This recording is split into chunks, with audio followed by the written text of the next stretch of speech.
Good morning. I want to thank the Board of Directors for joining us today for this presentation. We will be proposing to you the acquisition of Adobe Systems. Our vision for this acquisition is to extend the line of creative tools that Microsoft offers, as well as increase software sales. We also plan to attract new developers and increase Microsoft's share in the smartphone market. Some of the key takeaways from this presentation: we understanding the current state of Microsoft, as well as why an acquisition is needed to keep us relevant in the market, why we chose Adobe to keep us relevant in the market, some of the financial implications surrounding the acquisition, as well as the future of the company after the acquisition. We will be going over the changing market trends, an analysis of Microsoft, some of the acquisition details at a greater depth, some of the financial implications, as well as a timeline for the acquisition, and some issues that we may encounter, as well as resolutions for these issues. In the past few years, Microsoft has been struggling with sales as a result of some changing market trends. PC sales are at an 8-year low, which means less Windows operating systems are being loaded onto computers, as well as less Microsoft Office software packages being loaded on as well. There's been a big switch to cloud computing in the past few years. As a result, Microsoft has seen a 23% decline in their Office software sales. However, they have made up for this decline with the beginnings of Office 365, which now has over 85 million users. Office 365 is Microsoft's version of cloud computing, where their Office suite is offered online. The market is also becoming more mobily focused, and Microsoft has struggled with maintaining a market share in this market.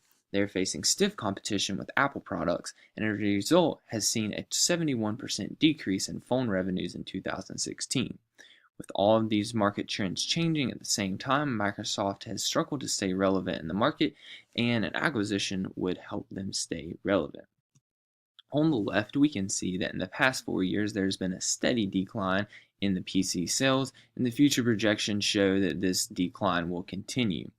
On the right, we can see that Microsoft only has a 1.44% share in the smartphone market, and this shows that they are not really competitive against Apple and Android operating systems, and we really need to strengthen our position here. Although the changing market has had an effect on us, we still have some really great strengths. We have a high asset pool, great brand reputation and brand loyalty from our customers, and overall we are in a pretty good financial position. Although we do have weaknesses in the smartphone market and we've had some bad acquisitions in the past few years, we have great opportunities to expand this market share through the acquisition of Adobe and make up for some of the bad acquisitions that we've had in the past. Adobe also gives us the opportunity to expand our cloud software system because they already have some cloud software systems in place. Although we do have some great opportunities, we do have some threats that we need to be aware of, such as the high competition from Apple that was mentioned previously, and these changing consumer needs, which are really fast-paced and we need to stay on top of so that we can meet all of our consumers' desires. We want to acquire Adobe for the following reasons: the increased synergies, the competitive position Adobe can give us, specifically over Apple, and the strong financial returns Adobe has to offer. Adobe has over 29 desktop applications available for installation, ranging from Photoshop, which lets artists edit their photos, to Experience Design, which helps entrepreneurs compose their websites. Adobe's apps are beneficial for students, entrepreneurs, corporations, artists, and any other individuals. By having access to these many apps, we can create a bundle package for loyal PC users. Other synergies include cloud software, which I will further discuss on the following slide, and increased compatibility between Microsoft and Adobe programs, and finally, combined production facilities between us and Adobe. Adobe is changing the world through digital experiences. Their mission statement states that their creative, document, and marketing clouds empower everyone, from emerging artists to global brands, to bring digital creations to life and deliver them to the right person at the right moment for the best results. By acquiring Adobe, we can integrate its different cloud services to make its usability more compatible for our Microsoft users. There's no surprise the strong competition between Microsoft and Apple. We are constantly looking for ways to outcompete each other.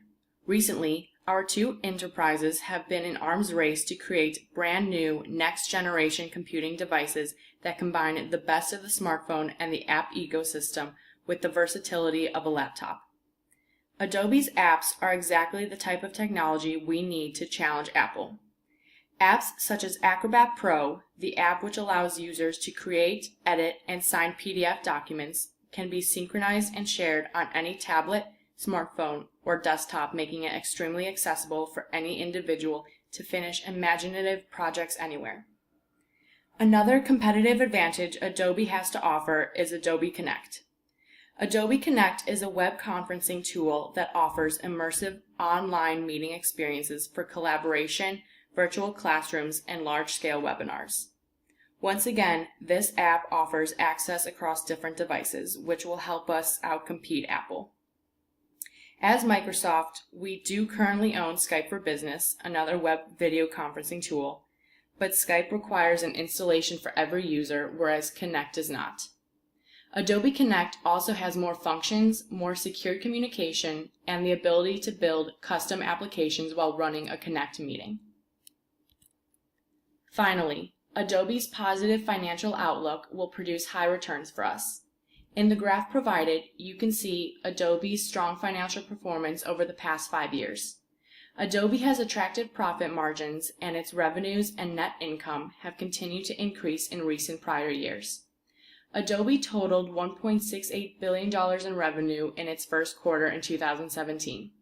This record revenue reflects its market leadership and the exploding demand for digital experience solutions. Further, Adobe's earnings per share is around 94 cents, and according to CNN Finance, analysts forecast Adobe's EPS to continue to grow by 30% in the following years. How we will acquire Adobe. We plan to acquire 51% of Adobe voting stock for a 10% premium. We want to buy enough Adobe stock in order to have majority interest, but be able to sell it quickly in case the investment does not work in our favor. As of March 17, 2017, Adobe stock was trading around $130 per share. In order to pay Adobe shareholders a 10% premium, we will trade 2 shares of Microsoft, which is currently trading at $65 per share, for every 1 share of Adobe. This comes out to be around $130 per share of Adobe. To reach that $142, or that 10% premium, we will give Adobe shareholders another $12.14. We want to give shareholders the option of holding interest in Microsoft, but if they choose to opt out of the common stock deal, they can receive $142.02 per share in cash. Total acquisition price comes out to be around $36 billion, with $3 billion or 9% paid in cash and $33 billion or 91% paid in common stock. This equaling around $3.3 billion in goodwill, which we believe to cover the costs of the increased synergies which were covered in the previous slides. Previous acquisitions under Microsoft have included LinkedIn for $26 billion and Minecraft, a video gaming service, for $2.5 billion. As noted on the previous slide, we currently have 24 billion authorized shares and only 7.8 outstanding. We would not reacquire any outstanding stock, but instead would utilize the extra authorized shares. We do anticipate our Microsoft market value declining since we will be diluting the market with more outstanding stock, but we feel the market price will balance out with the purchase of Adobe. Purchase price of past acquisitions and our current financial position allow us to make this purchase possible. Some financial implications that can stem from the acquisition of Adobe were mentioned earlier in the presentation. Synergies such as combined office locations, integrated software packages, additional cloud software, and program compatibility can be captured through this acquisition. Another possible financial implication includes boosted revenues within our company. If you will refer to Adobe's statement of income on the handout, you will see that Adobe's revenues have been significantly climbing since 2014. Also, if you refer to Adobe's stock market activity, you can see the upward progression of Adobe's performance in the stock market within the past year. This can be a benefit for us since Adobe has already proven a great deal of success with the stock market. The timeline for our acquisition of Adobe spans roughly 3 months, beginning in January 2017 and ending in March 2017.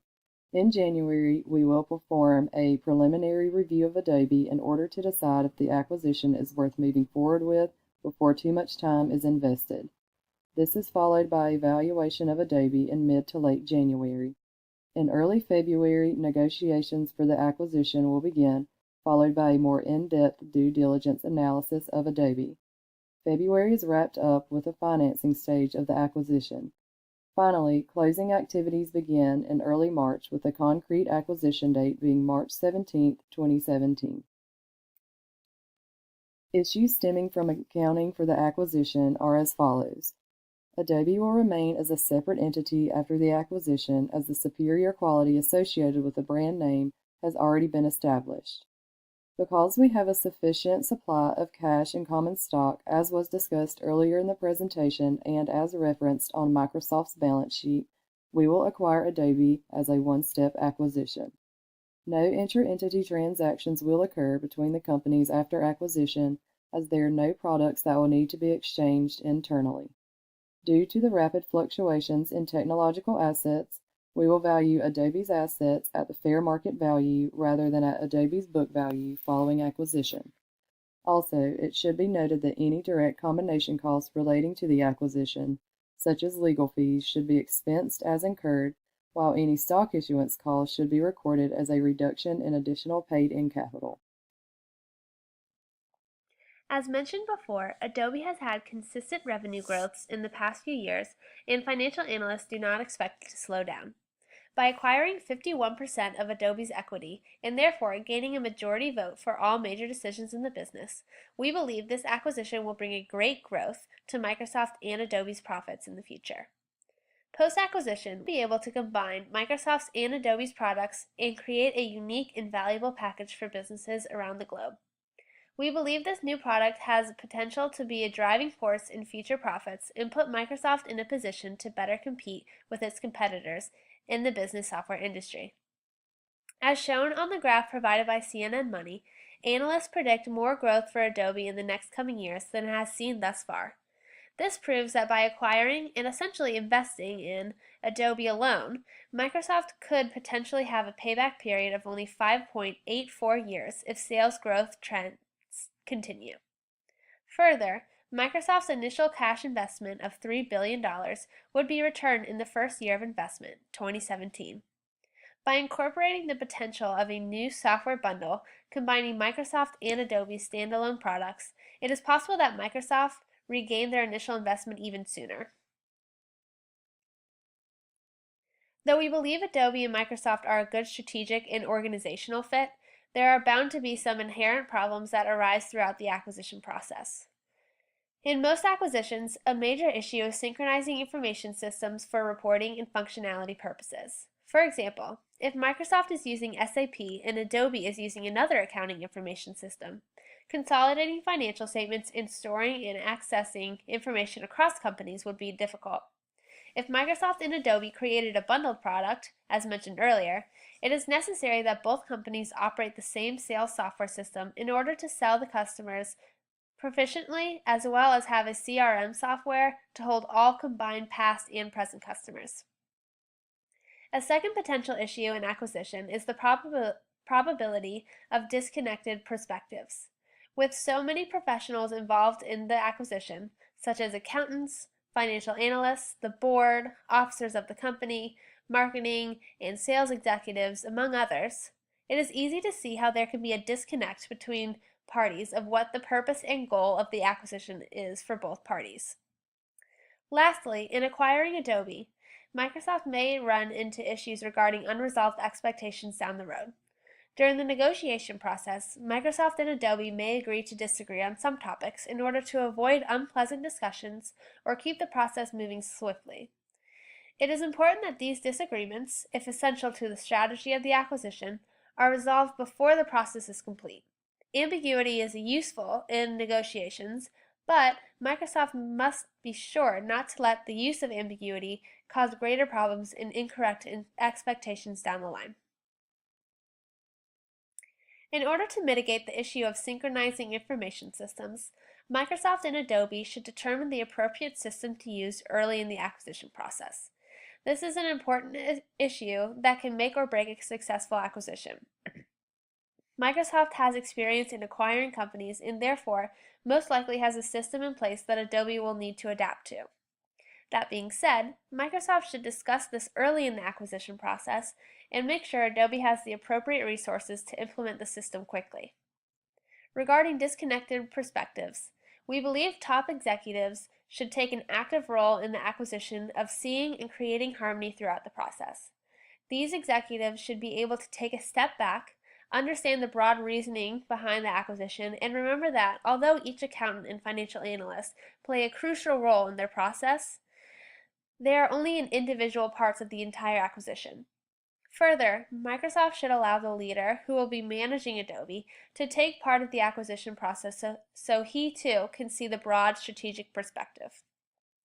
Lastly, Microsoft and Adobe should be sure to agree on the essentials during the negotiation phase and thereafter. Each party should identify and come to an agreement on topics that cannot be disputed and must be determined pre-acquisition, and those topics that can be left undetermined at the moment and discussed later at a later date.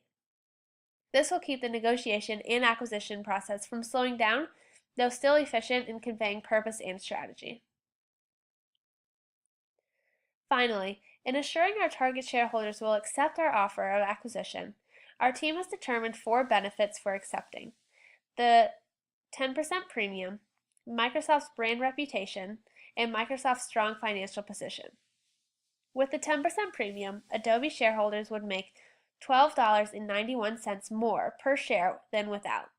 Although, along with this, Microsoft's already established brand reputation in the business software industry, coupled with the possibility of selling a bundled software package including Adobe's products, brings the potential for increased revenue and market share for both companies. And lastly, Adobe shareholders can share in Microsoft's high assets and will have access to our capital, giving way to many opportunities in the future.